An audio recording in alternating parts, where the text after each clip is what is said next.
It's been my pleasure over the last 3 months to help provide Mitch and Sena and Sunrise CT and Connecticut Climate Strike with a bigger platform to do the important work that they're doing, to help do that. You've seen pictures like this. You know what's going on in Europe with the Extinction Rebellion. You've seen pictures like this, young people in capitals and cities across the world making very big statements, trying to get their parents and their grandparents' generation and the mechanisms of government in motion to protect the climate that they're inheriting. Early this year, March or so, Greta, logical mistake, Greta Thunberg and others in this youth climate movement called upon adults across the planet to step up and help make this happen. I am co-chair of the Green Sanctuary Committee at the Unitarian Society of Hartford. In that illustrious capacity, called a statewide meeting to begin figuring out how to help make that happen in Connecticut. We produced a call to action. It went to hundreds of email addresses around the state. We formed what we call the Connecticut Climate Crisis Mobilization.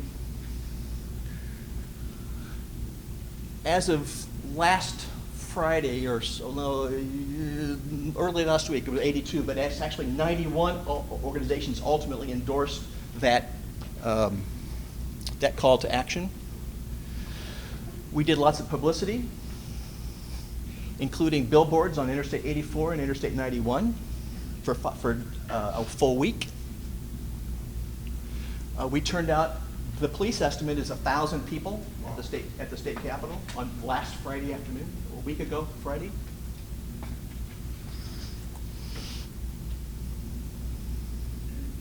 That's it. I now want to introduce, again, Sena Wazer and Mitch Kvedar, who will take us further. Alrighty, good morning, guys. Thank you for inviting us here today. Just gonna take a second while Sena pulls up the PowerPoint, but yeah, super exciting time we're going through right now. Lots happening around the world, and we'll talk about that, but, well, here we go. So, as Jeff just mentioned, Sena and I have been working with, well, Sena and I are the co-communications directors for Sunrise, Connecticut here in the state. If you're not familiar with Sunrise, I'll speak more about it in a second. As I'm sure you've seen in the news, as Jeff was just saying, a lot of climate action has been happening because of Greta, the 16-year-old activist. Well, now she's 16, but I believe she's been doing it since she was 14, from Sweden, which really got a lot of media attention and spawned out of Europe with their Fridays for the Future movement, where she'd strike from her school and go to her capital to just demand that action's being taken. And the media picked up on that, and that movement grew. And here we are today with last week having 4 million people around the globe strike for climate. And just yesterday I'm not sure with the numbers, I don't think they're really out yet, but just yesterday being the ending day of action for this week, having hundreds of thousands of people do the same again.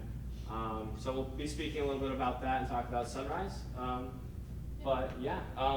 We worked with the Connecticut Climate Crisis Mobilization Coalition, which is, as Jeff mentioned, 91 organizations from around the state signing on to form this coalition and work together as a team to make sure that we get some action done in the state, because frankly, we just don't have time. If we listen to the Intergovernmental Panel on Climate Change, we only have 11 years now before 2030 in order to avert the worst of climate change, which is a 1.5 degree average increase around the globe, Celsius, in order to prevent the worst positive feedback loops from kicking in and having our planet be unrecognizable by 2100.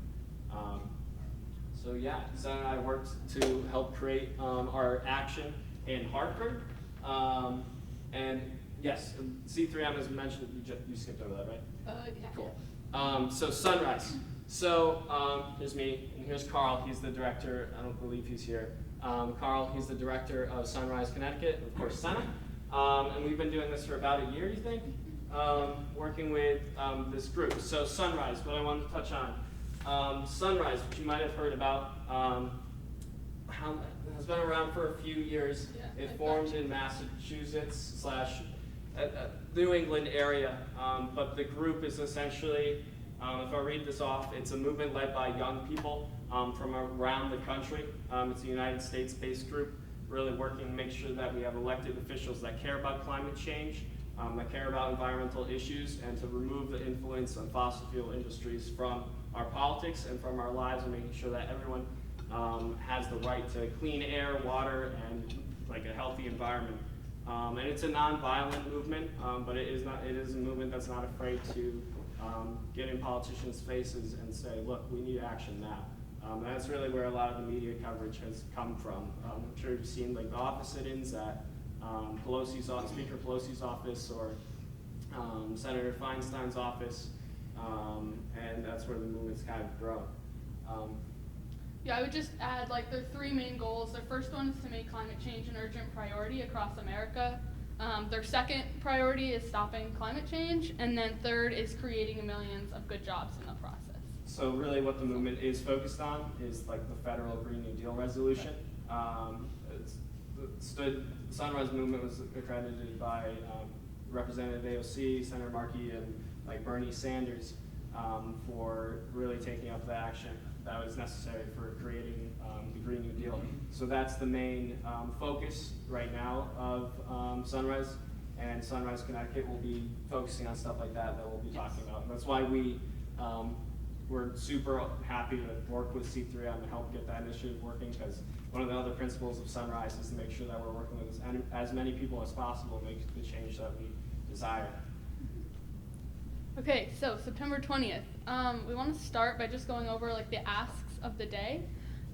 So our main ask was that Governor Lamont declare a climate emergency for the state of Connecticut, but we didn't want that to be just an empty promise that he could hide behind. So we had specific asks under that, and I kind of paraphrase them here just because they're pretty long. So we were asking that Connecticut end climate polluting emissions on or before December 31st, 2030. And this was the target set by the IPCC deadline. We asked that Connecticut expand energy efficiency programs and return the rated funds, because if we want to get to this no climate polluting emissions, we're going to need to implement energy efficiency. We asked that Connecticut cease permitting and improving new or existing fossil fuel infrastructure, and this was specifically targeted at Killingly. We didn't want to specifically just say about Killingly, because then they'll just come up and build another one. So we wanted to make sure it was broad enough to stop that. We asked that Connecticut divest from fossil fuels. Connecticut work with different organizations on job creation, environmental justice, and public health. And lastly, Governor Lamont call a special session of the legislature to focus specifically on climate legislation, because we don't have that long, so if we keep dragging our feet, we're never going to get there. So this is really important. And then lastly, Connecticut ensure climate and conservation education to all public school children. And to me, this is really important, because these are the kids who are going to grow up with climate change, so it's important that they be aware of what's happening and they know. For sure. I mean, that one touches home with me. My representative, John Piscopo, he introduced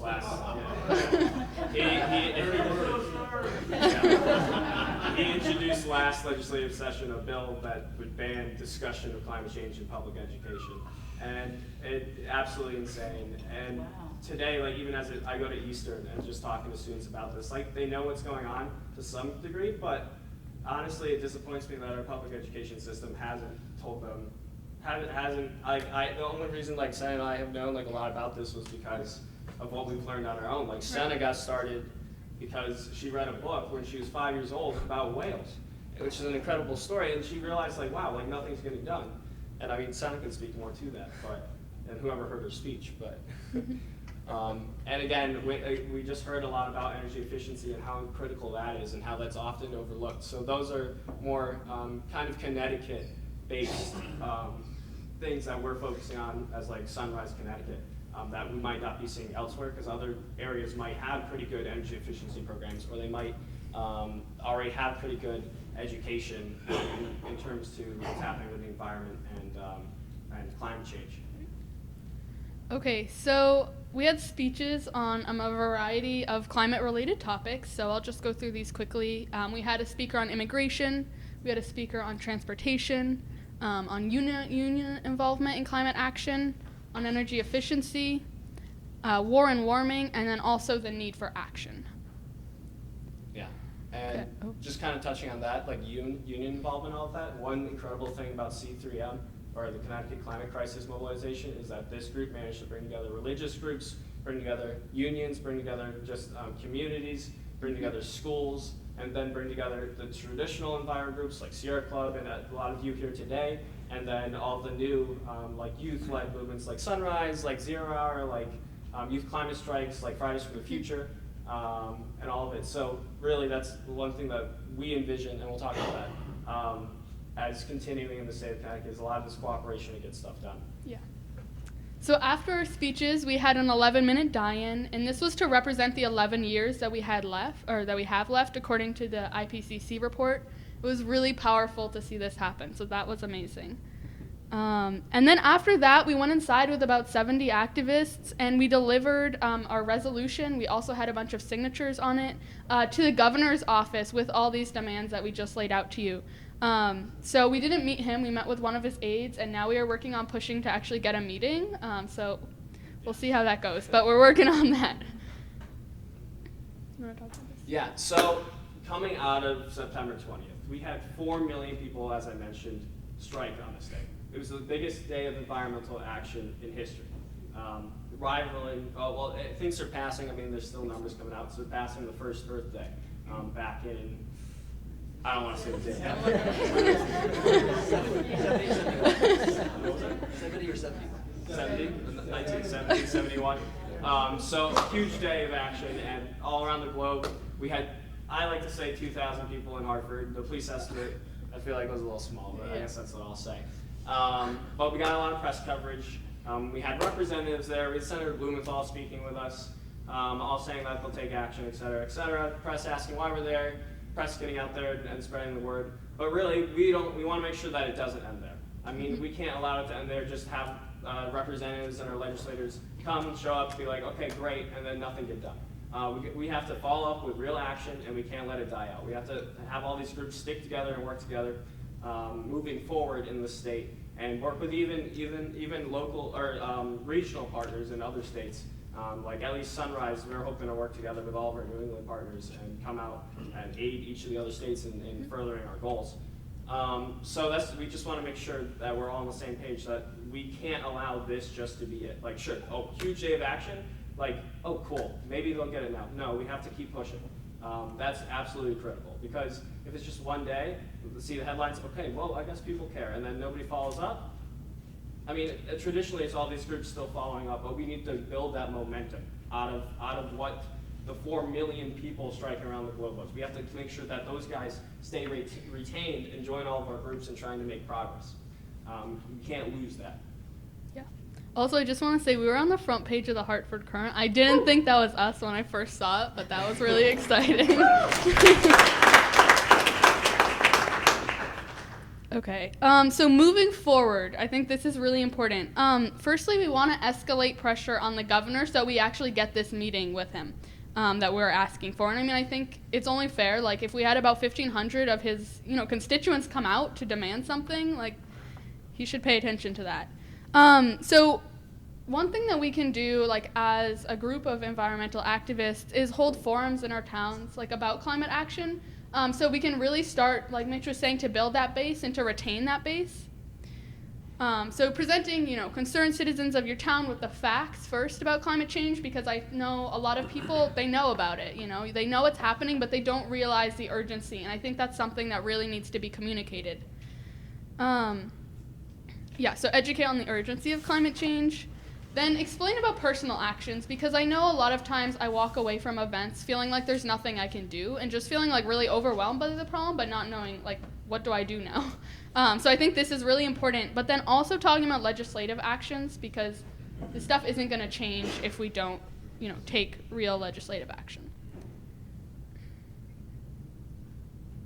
Okay, hold on. All right. Okay. Oh yeah. So the other thing to include, like escalating pressure, is send like a letter, email, and call your legislature and ask them to support the Connecticut Climate Crisis Mobilization, the resolution that we gave to the governor, because right now we have one letter from one representative, but we really need to build this pressure and do something similar to what was done with Killingly, and hopefully get letters with lots of signatures from representatives and senators, and then send them all to the governor. So to show him that there's not just support from his constituents, but also from the representatives and senators. Yeah, and if you need the resolution, feel free to reach out to Mitch or I. Jeff also has it, so we can help provide that. The Connecticut Climate Crisis, I don't think we have it up there, but we should put it on the Facebook page. So the Connecticut Climate Crisis Mobilization Facebook page would be helpful as well. Yeah. And then just really quick, some other actions that we'd also love to see everybody take is connect via your personal networks with C3M. We want to continue to work with everybody, so we'd love to connect with all of you.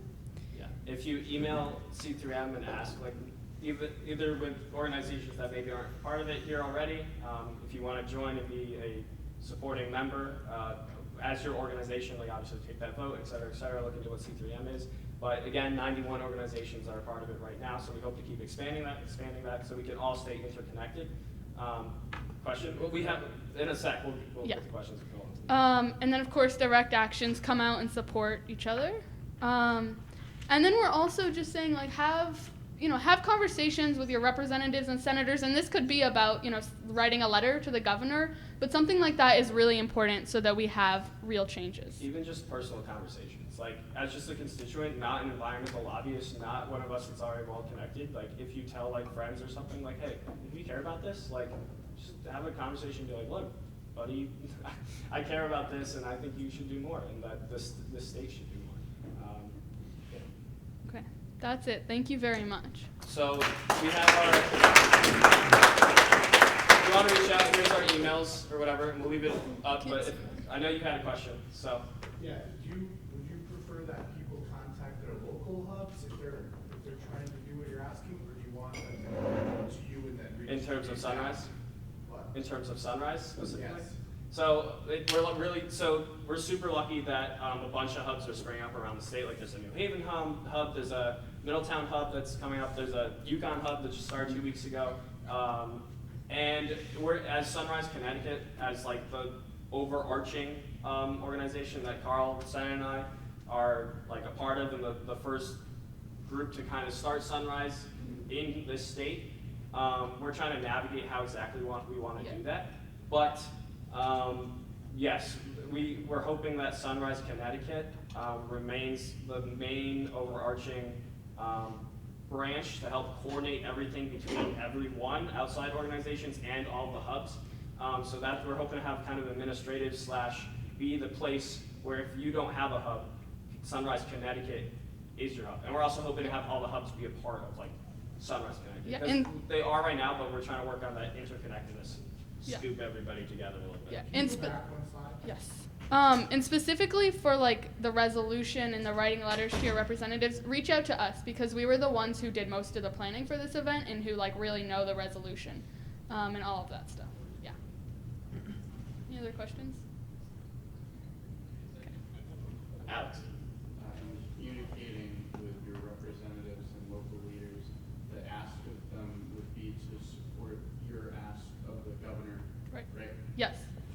That Yeah, is correct. or I guess the points on the resolution. I mean, like Right. if you want to take a look at the resolution, support some of its goals like energy efficiency, bringing back those funds that are rated 2017, 2019, expanding those programs, or maybe they're on the education committee, and maybe they could say some stuff about, hey, I think we should incorporate stronger discussion about climate change in our public education systems, or so I guess it depends on the legislator, but taking a look at the resolution, and we can send that out to you guys, and we'll put a link up on Facebook and whatnot, but yeah. If we want somebody from Sunrise to come to one of our task force meetings, should we get in touch with? Yeah, for sure. Yeah, that would be awesome. Because Yeah. every meeting we go to, we say it's all people my age and up. Yeah, reach out to us. It'd be We'll a come. godsend if we could get some For sure. younger folks. Yeah. Okay. Alrighty, if that's it, thank you very much.